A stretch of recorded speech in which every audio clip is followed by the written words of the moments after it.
Hi there, Ravelry. I want to show you an industrial sewing machine. This is a Juki.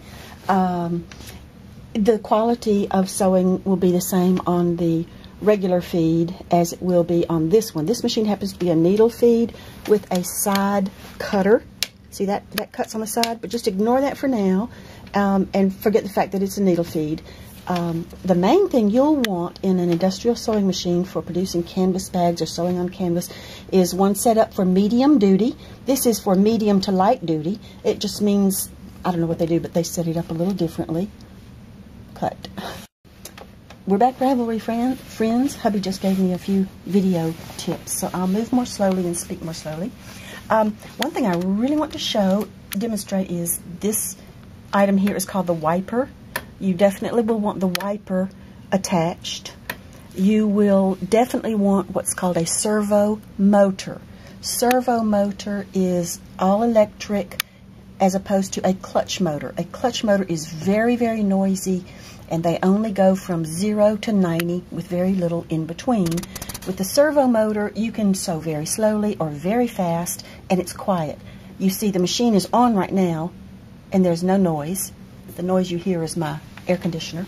So, the beauty, too, of the servo motor is the foot control. And my husband is going to show you the foot control right now. If I press with my heel just slightly, the presser foot will raise. I don't ever have to do this. I don't ever have to lift and lower the presser foot this way. I do it with my foot. Now watch right here. Up. That's being done with my foot. And he'll show you now what my foot is doing. See, I'm just touching it with my heel, very slightly.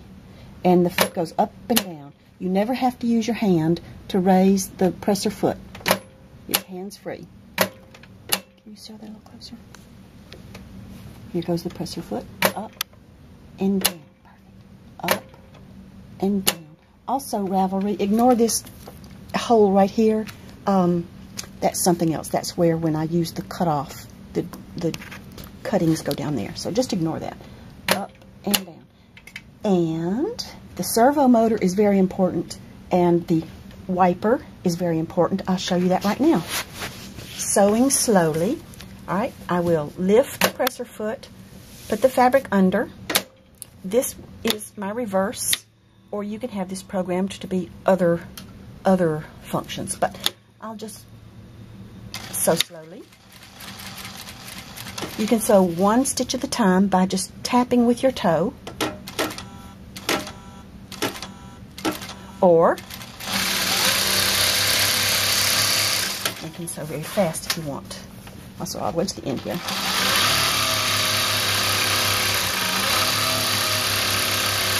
Now, the wiper comes in here. When I press firmly with my heel, as he showed you before, when I press firmly with my heel, the needle will lift up. Right now, you see that the needle always stops in the down position. That's something you will want to have.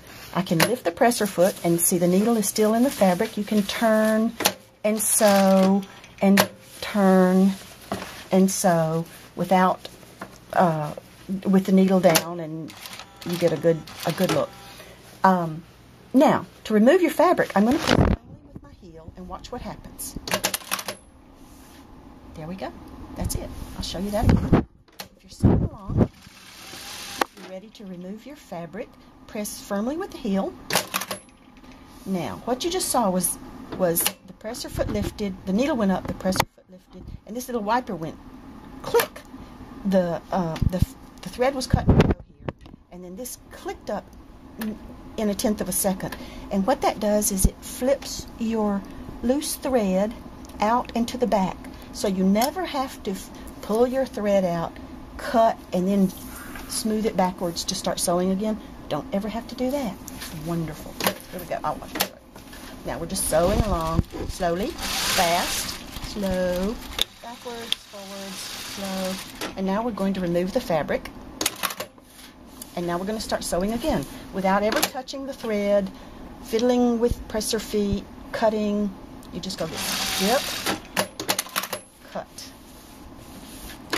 This is because you have a servo motor and because you have the wiper. the automatic thread cutter below. I think you'd have to request the automatic thread cutter. I use a control panel. Which allows me to do automatic beginning and ending stitches. This is going to go forward, back, forward. All right, watch down here. Did you see that? It went forward, back, and forward. Now, when I cut and remove my fabric, the first thing it will do is the securing stitches. Cut, swipe, and you're ready to go again. So watch the securing stitches. And you can see here, right here, where the machine automatically went backwards, forwards, lifted the needle, cut the thread, and the wiper pushed the loose thread forward.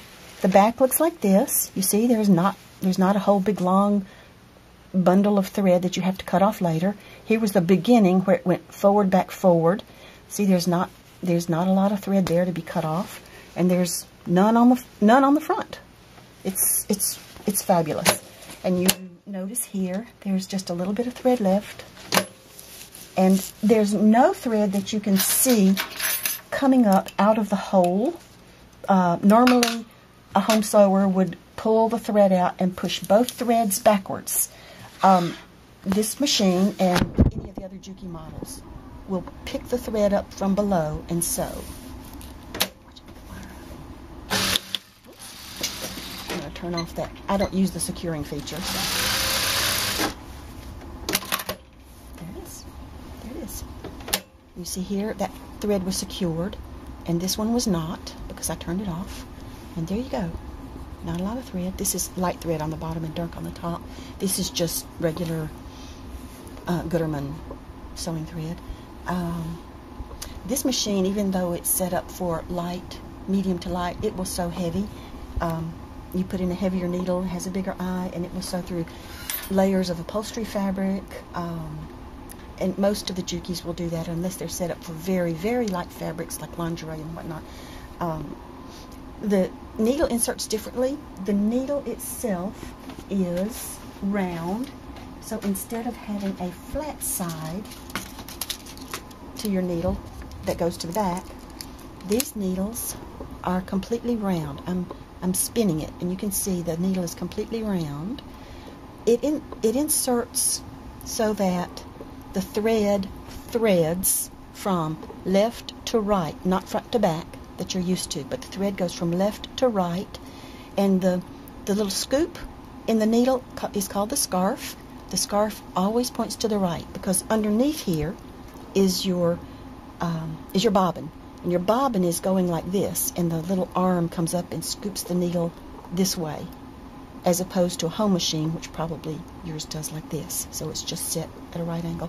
But you have to be sure when you insert your needle, because it's round, that your scarf is to the right. That's about it, I think. Let me show another. One stitch at a time. Lift and lower with your foot. Forward, lift and turn. You want to sew a right angle.